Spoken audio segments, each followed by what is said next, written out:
You have months to write a story, and this is what you came up with.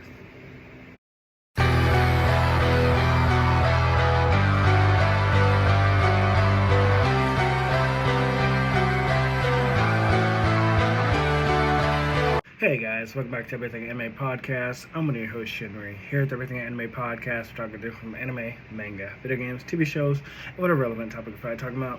Today's video is on Boruto BV. I think it's chapter 10. Imagine being 10 chapters in, and your story has not only shit on the original legacy, it has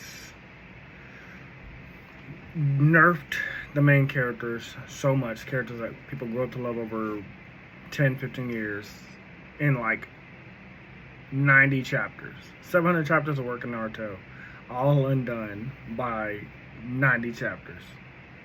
That's Boruto BV. So, when the chapter opens up, if you forgot, because I did, the tree mutants are still chasing after Himawari.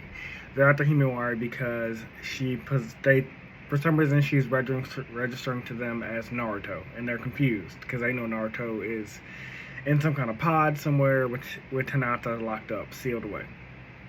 And so they're hunting her down. We know from the previous chapter a couple weeks ago or a month ago that it's because she has the nine-tailed fox inside of her. They do give an explanation why this happened, which I kind of was okay with until what happens at the very end of this. So we're going to talk about it. So as the information gets back to Kawaki that, like, you know, Himawari is their target, Shikamaru's like telling him, like, hey, you know, Boruto's on our side, he's fighting them too, so even though he's our enemy, the enemy of my enemy is my friend. He's like, I don't give a shit about any of that. You should have started that. Himawari's in danger. Kawaki, why do you give a shit about Himawari when you're trying to kill her real brother? Like, maybe you grew fond of her because you grew fond of Naruto and Hinata in a short period of time, which is understandable. But Himawari don't even so much she likes you anyway, because she was more drawn to Boruto, and she don't even remember why. So why are you acting like you give a shit about Himawari? I don't know. I wasn't buying that. Also, for the first time, Boruto's not flying into combat. Now listen, when it was time skip, Boruto had to leave the village because the whole mystery, the whole big reveal was that him and Kawaki switched places in everybody's mind. So when Boruto showed up and stomped on Code's face, I was like, okay, that's understandable. You thought Code was a threat. I never thought Code was a threat. Code's clearly not a threat. Then you left because you saw Kawaki was coming. Then you immediately came back, faced Kawaki, shit-talked each other, and then you fled again because your curse or your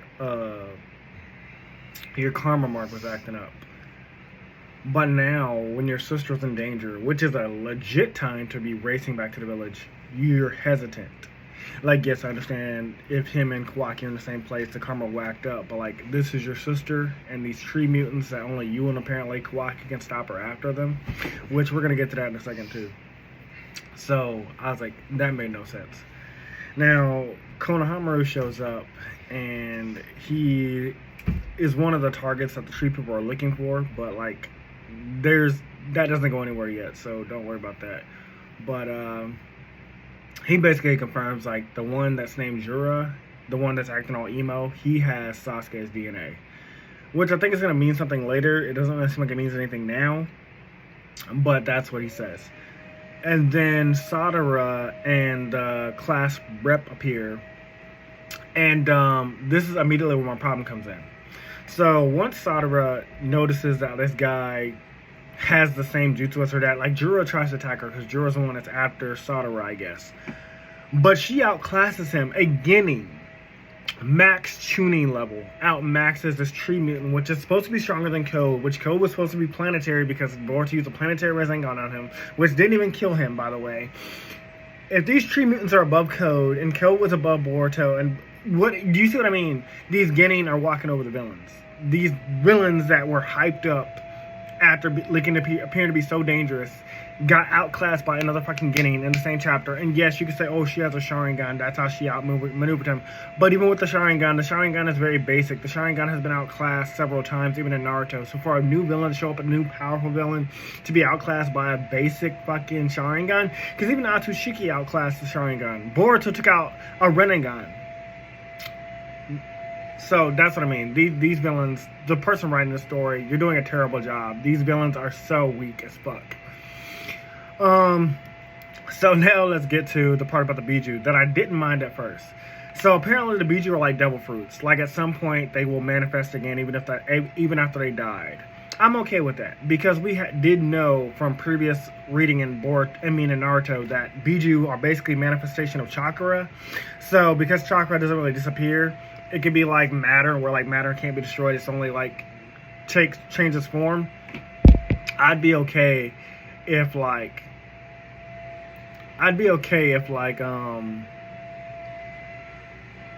the Biju had like reformed into new animals, or maybe the same forms just somewhere else. But to be reformed inside of a human, that seems contradictory. Because the whole thing about Biju always wanted to escape humans and be free. That was the whole thing about like the ending of Naruto.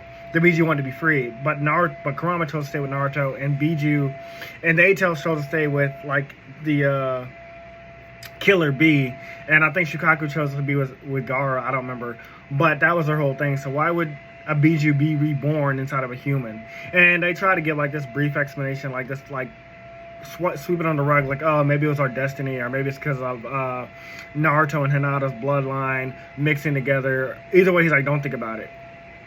That was very stupid. I was like, you're trying to justify why this happened, and that's a very half-ass explanation. I would have just had baby Kurama be born in the real world somewhere, and then like maybe he runs into her again. I don't know.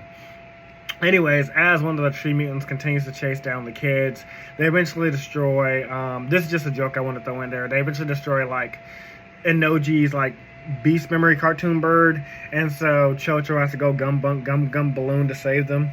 Just a random joke I wanted to make out of nowhere. Now, once again, shitting on Naruto's legacy, this is the point I had left out. Baby Kurama tells her that like their synchronization is stronger than Naruto's ever was. It's stronger than any predecessor they ever had ever was. Which means, once again, Boruto is stronger than his dad. But not only is Boruto, Himawari, who's never fought before and now has baby Kurama inside her body, never used the power before, is stronger than Naruto. Like, what the fuck? How much more can you shit on our legacy characters? That just makes no sense to me. I didn't like that at all. And I was almost going to applaud this villain, because this guy was taking down Genin left and right. Like, Inoji tries to, like Himawari first tries to, like, kick him. She's trying to force out Kurama's power, because Kurama's like, you have control of my power. And it doesn't work, and he breaks her leg.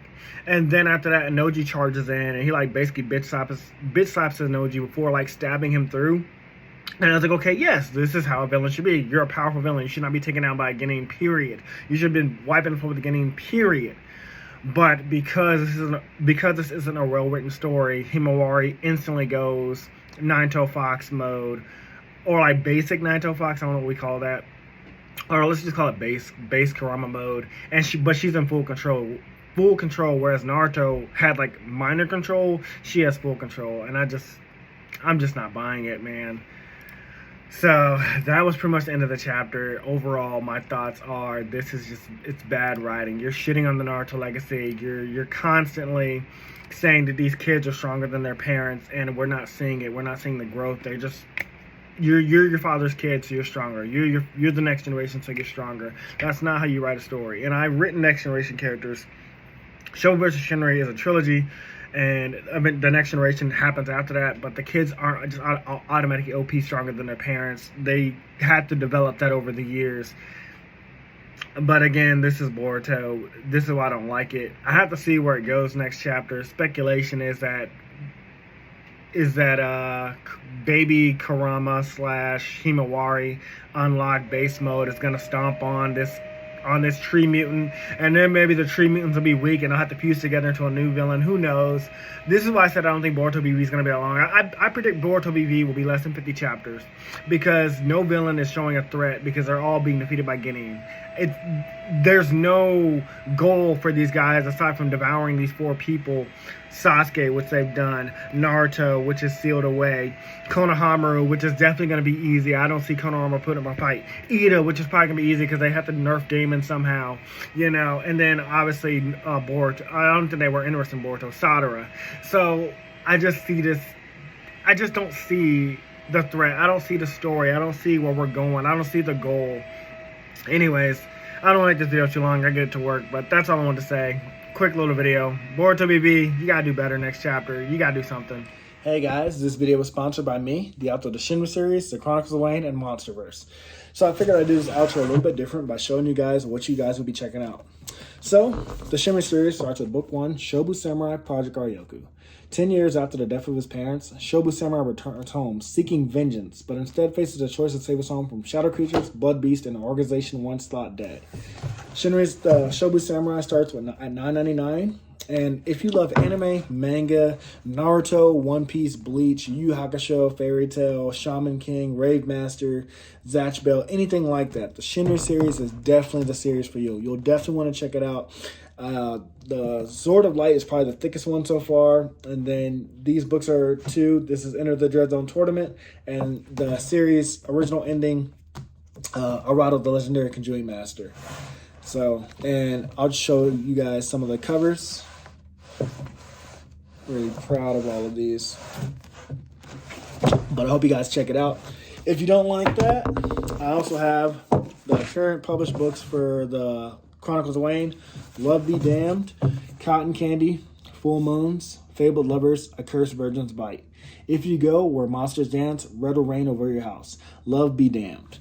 Now, the Chronicles of Wayne is about a geeky guy, or a nerdy guy in high school. His senior year, he has a crush on the hottest guy in school, because of course he does.